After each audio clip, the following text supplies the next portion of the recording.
God created. He created it to operate on the optimal load, if you will. You don't have to operate on a 50% load capacity. Your body can take 100% load when you feed it correctly, and that's one of the things. When a person, Brother David, when you went to the Army and you signed up in the military, you went through what the first 8 weeks? Basic training. Okay, in basic training, did they give you a buffet and say, help yourself? No. Did they feed you certain foods? Yes. Did they condition your body? Yes, they did. Did they condition your mind? Absolutely. So, when you begin to look at the food that is feeding your body, they knew what should go into that body to trim it up as they exercised it and they begin to train it. Why is it that we slack off in the army of God?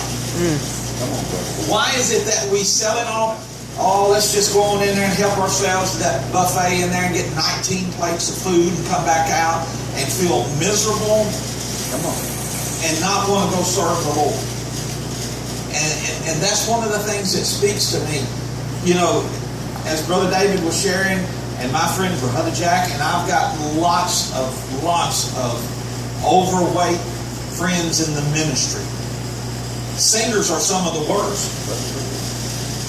They're going to get up and they're going to sing, and they're going to be so wore out, and then the next thing you know, they're wheeling in at a fast food restaurant, coming out with everything that you can imagine, and they're going to stay up late hours to drive to the next place. They're going to get up the next morning. They're going to feel lethargic about doing everything. Oh, I just don't have no energy.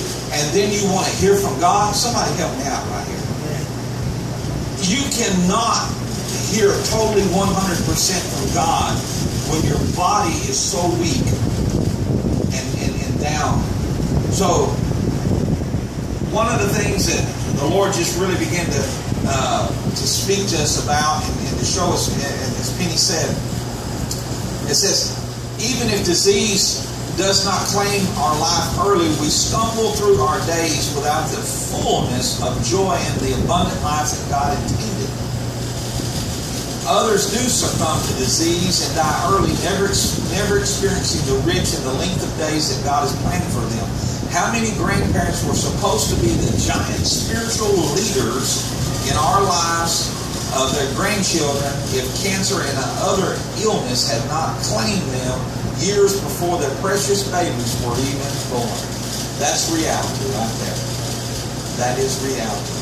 How many non-Christians might have been brought to the Lord by mature Christians who did not walk out the fullness of their days due to obesity-related diseases like diabetes, high blood pressure, so many others.